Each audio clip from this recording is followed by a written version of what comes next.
sociales, económicos, a los borrachos, a los sacerdotes, a los agricultores, porque cuando el pecado agarra a un pueblo, cuando el pueblo alcanza a una nación, alcanza a la gente de todos los niveles. Los borrachos que se deleitaban en el vino, el sacerdote que usaba los frutos de la tierra para sus ofrendas, el agricultor que plantaba, cultivaba y recogía la cosecha, porque el pecado se extiende a todos los moradores. Es eminente el castigo, ¿verdad? El versículo 4 dice que los madianitas arrasaban todo, desde el Jordán hasta la costa del mar Mediterráneo, del 4 del capítulo 6, hasta llegar a Gaza. Esto es toda la amplitud de la tierra. Los madianitas eran un pueblo que moraba en el desierto. Eran descendientes de Abraham y de Sétura. Moisés había vivido entre ellos 40 años, ¿se acuerda? Se había casado con una madianita. Al principio esta gente eran amistosos, pero con el tiempo se unieron con los árabes y aprendieron sus costumbres, y ellos y sus camellos eran innumerables. El uso correcto de estas bestias fue lo que mantuvo el miedo en Israel, porque eran dueños de caballos, de camellos, y Israel temía. El versículo 6 del pasaje que estamos leyendo dice: de este modo empobrecía Israel en gran manera por causa de Madián, y los hijos de Israel clamaron a Jehová, hasta que ya cansados de la pobreza, de la opresión de los madianitas, Israel clamó a Jehová. Qué tristeza produce mirar que la oración, fíjese, fue el último recurso que tuvo aquel pueblo en lugar de ser el primero. ¿No da tristeza eso? Lo analizamos, lo pensamos, ¿verdad? Véanlo, óigalo cómo lo dice textualmente el pasaje, ¿verdad? Dice: y cuando los hijos de Israel, versículo 6, de este modo empobrecía Israel en gran manera por causa de Madián, y los hijos de Israel clamaron a Jehová. Es el caso de mucha gente. Mucha gente no busca a Dios hasta que ya siente que el agua la tiene hasta el cuello, hasta que siente que ya no hay una salida, pero bueno, siquiera lo busquen. Qué terrible para aquellos que aún teniendo el agua al cuello, ¿verdad?, no estén buscando a Dios.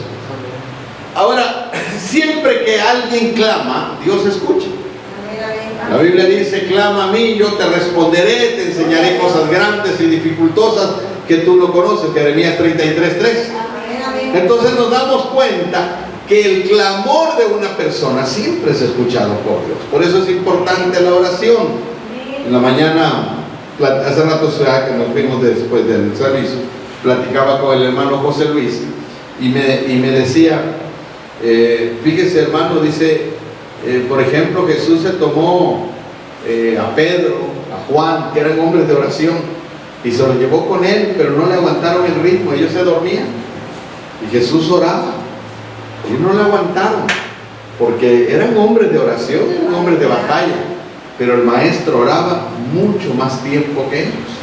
Entonces nos damos cuenta en este caso, ¿verdad?, que cuando el pueblo clama, cuando el pueblo pide, Dios lo escucha. Es importante la oración, es importante, ¿verdad?, la gente que nos mira por las redes sociales, si no le gusta orar, es importante que ore. Yo subía por ahí un comentario en el Facebook y decía: cuando un médico, ¿verdad?, le receta una dosis a un niño, se la receta de acuerdo al peso. Amén. Y nosotros a veces decimos que somos maduros, ¿verdad?, pero no tenemos el peso para contrarrestar el pecado, y hablo de la oración, porque cuando usted tiene el peso de oración, usted puede contrarrestar el pecado. En la medida que usted tenga necesidad de una buena medicina para el pecado, usted tiene que orar. Denle un aplauso al Señor.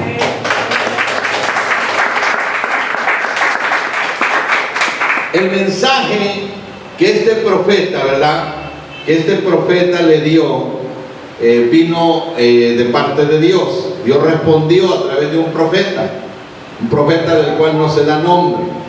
Note que lo importante no es el profeta, sino el mensaje. Aquí hay algo muy interesante en esto. Hace rato platicaba con el hermano y le decía, fíjese hermano, el problema que tenemos en el pueblo con la idolatría se debe realmente a que el pueblo no puede mirar a Dios.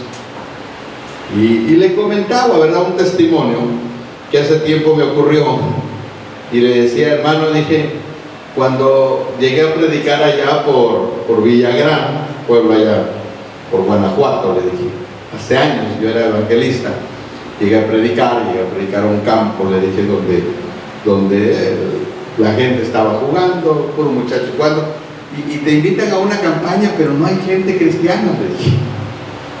Y esas experiencias son duras. Llegas a un desierto, 4 o 5 viejitas durmiéndose ahí, y el pastor por allá sentado.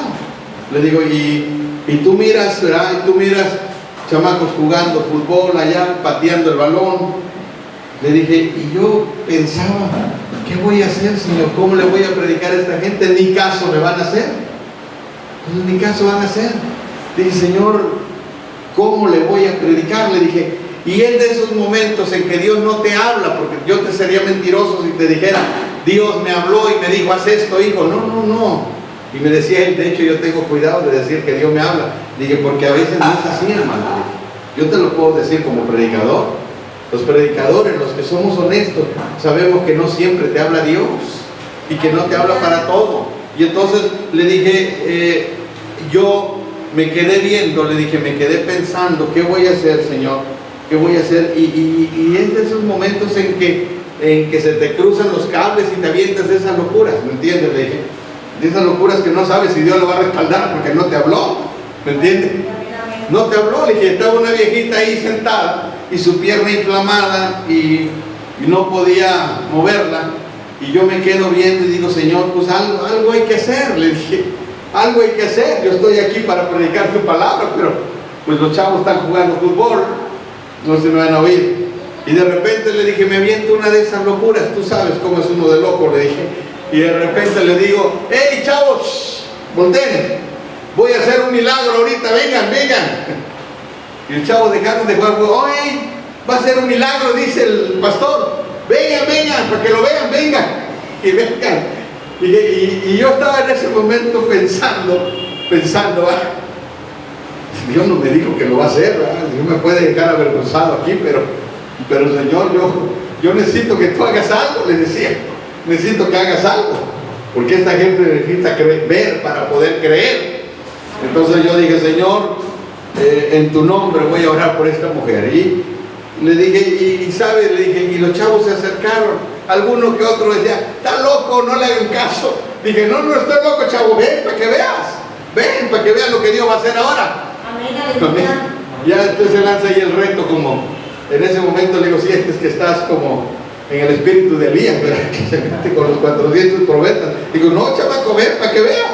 Y ahí vienen los chavos, se paran ahí, le alrededor, y yo le pongo la mano a aquella mujer, digo, Padre, en el nombre de Jesús, sana a esta mujer. Y son de esos momentos, le dije, en que tú ves la gloria de Dios, porque de pronto la mujer empezó a brincar y a correr y a moverse, y yo dije, gracias Señor. Le dije, ahora, el problema es lo que sigue. Y me dice, ¿qué es lo que sigue? Le dije, lo que sigue es que los predicadores luego nos llenamos de orgullo.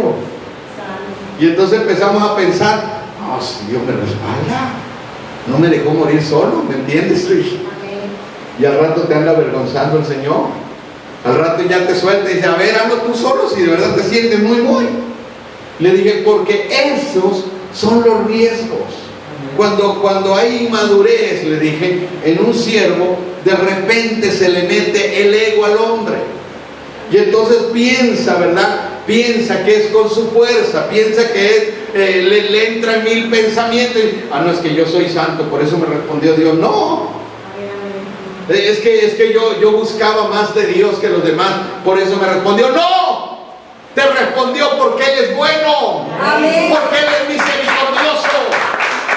Ahora yo le acabo de decir, no es importante el nombre del profeta. Cuando el pueblo cae en idolatría, le dije, mira hermano, yo he mirado mucha gente ser idólatra. Mirado mucha gente ser idólatra. Los 20 años que llevé de evangelista, Había gente que donde yo iba. Alaba lo que Él está vivo. Había gente que donde yo iba a predicar la palabra, pastor, ahí vamos a estar. Al rato ahí vamos a estar.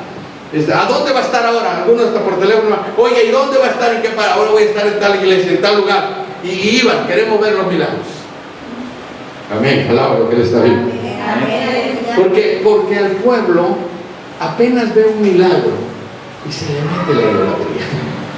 Por allá, por un pueblo donde yo fui a predicar, un pueblo, Dios usó un hombre, porque le voy a decir, en esto de que Dios usa a quien Él quiere, usted lo tiene que tener bien grabado en el corazón. Y se le tiene que meter adentro. Algo que yo le dije a mi señora, le dije, mira, te voy a decir una cosa. Siempre que quieras hacer algo para Dios, no te fijes en la persona. Fíjate en Dios. Pídele dirección a Dios. Dale un aplauso, Señor. Porque si tú estás mirando a la persona, te vas a desilusionar. Y vas a pensar carnalmente. Los pensamientos tuyos, hazlos a un lado y deja que Dios te guíe. Porque Dios puede usar al hombre que tú menos esperas, a la mujer que menos esperas, para hacer cosas grandes. Porque aquí no es lo importante el nombre de fulano de tal.